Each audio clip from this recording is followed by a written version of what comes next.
आप सभी को जय मसीह की। आप सब लोग कैसे हो? मैं आशा करती हूँ आप सब लोग अच्छे होंगे। परमेश्वर आप सबको बहुत आशीष करे।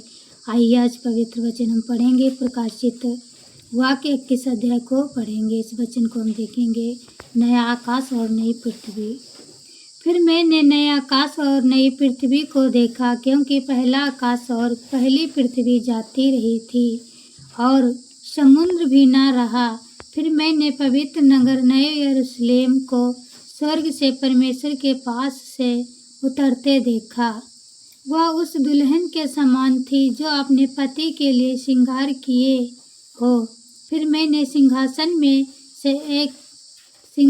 में से किसी को ऊंचे शब्द से यह कहते हुए सुना, देख, परमेश्वर का डेरा मनुष्यों के बीच में है। हालेलुया। वह उनके साथ डेरा करेगा और वे उसके लोग होंगे, और परमेश्वर आप उनके साथ रहेगा और उनका परमेश्वर होगा। वह उनकी आंखों से सब आंसू पोंछ डालेगा और उसके बाद मृत्यु ना रहेगी और ना शोक, ना विलाप, ना पीड़ा रहेगी। पहली बातें जाती रहीं, और जो सिंहासन पर बैठा था उसने कहा, देख, मैं सब कुछ नया कर देता हूँ।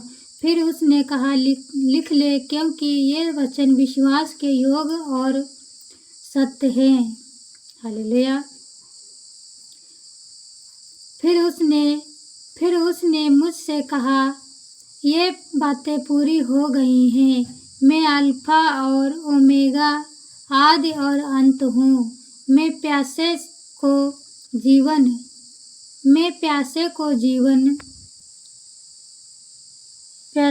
जीवन के जल के स्रोते में से सेंतमेंत पिलाऊंगा। जो जे पाए वही इन वस्तुओं का वारिस होगा, और मैं उसका परमेश्वर होऊंगा और वह मेरा पुत्र होगा। परंतु डरपोकों और अविश्वासियों और घिनौनों और हत्यारों और व्यभिचारियों और टोना और मूर्ति पूजकों और सब झूठों का भाग उसी झील में मिलेगा, जो आग और गंधक से जलती रहती है। यह दूसरी मृत्यु है। नया यरूशलेम। फिर जिन 7 स्वर्गदूतों के पास 7 अंतिम विपत्तियों से भरे हुए 7 कटोरे थे, उनमें से एक मेरे पास आया और मेरे पास बातें करके कहा, इधर आ, मैं तुझे दुल्हन अर्थात मेमने की पत्नी दिखाऊंगा। तब वह मुझे आत्मा में एक बड़े और ऊंचे पहाड़ पर ले गया और पवित्र नगर यरूशलेम को स्वर्ग से परमेश्वर के पास से उतरते दिखाया। परमेश्वर की महिमा उनमें थी और उसकी ज्योति बहुत ही बहुमूल्य पत्थर अर्थात बिल्लोर के समान यशाब की तरह स्वच्छ थी। उसकी शहरपना बड़ी ऊंची थी और उसके बाहर फाटक और फाटकों पर बाहर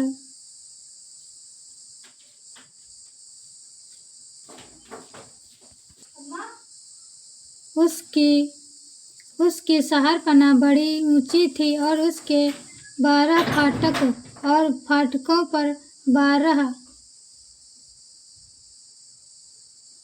स्वर्गदूत थे, और उन फाटकों पर इस्राएल के 12 गोत्रों के नाम लिखे थे। पूरब की ओर 3 फाटक, उत्तर की ओर 3 फाटक, दक्षिण की ओर 3 फाटक और पश्चिम की ओर 3 फाटक थे। नगर की शहरपना की 12 नींवें थी, और उन पर मेमने के 12 प्रेरितों के 12 नाम लिखे थे। जो मेरे साथ बातें कर रहा था, उसके पास नगर और उसके फाटकों और उसकी शहरपना को नापने के लिए एक सोने का गज था। वह नगर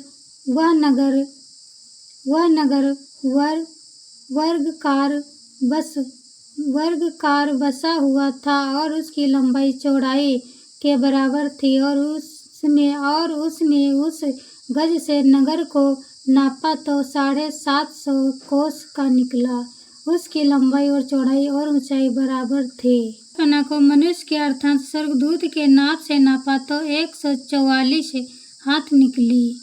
उसकी शहरपन्ना यशाब की बनी थी और नगर ऐसे ही शुद्ध सोने का था जो स्वच्छ कांच के समान हो। उस नगर की नींव हर प्रकार के बहुमूल्य पत्थरों से सवारी हुई थी। 12 फाटक 12 मोती के थे। एक एक फाटक एक एक मोती का बना था। नगर की सड़क स्वच्छ कांच के समान शुद्ध सोने की थी। मैंने उसमें कोई मंदिर न देखा, क्योंकि सर्वशक्तिमान प्रभु परमेश्वर और मेमना उसका मंदिर है। उस नगर में सूर्य और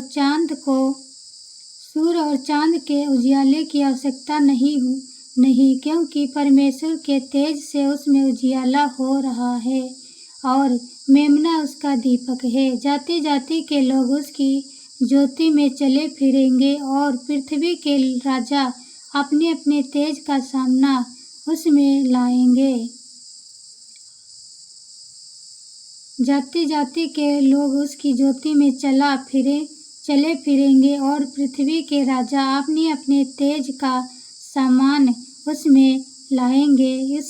उसके फाटक दिन को कभी बंद ना होंगे और रात वह ना होगी। लोग जाति जाति के तेज और वैभव का सामना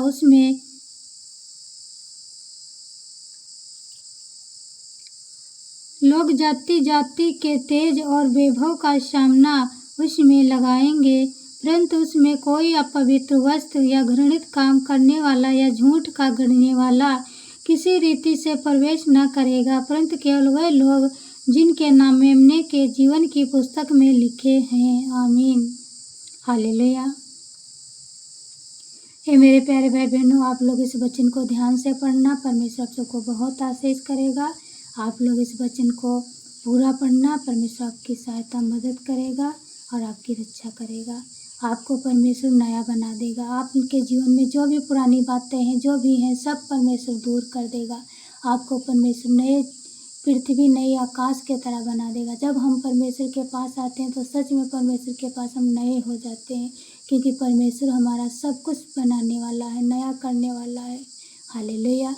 जब हम अपने जीवन में को देखते हैं पुराना जीवन, तो हमारा पुराना जीवन कैसा था, अब जब परमेश्वर के पास आए हैं तो हमारा जीवन नया हो गया है। वैसे ही परमेश्वर मेरे प्यारे भाई बहनों, हमारा परमेश्वर आप सबको बहुत आशीष करेगा। आपके जीवन में जो भी दुख, जो भी परेशानी होंगी, सारी दूर करेगा और आपको नया जीवन देगा। आपके जीवन में आनंद आएगी, खुशियाँ आएंगी। परमेश्वर आप सबको बहुत आशीष करे। God bless you. आमीन।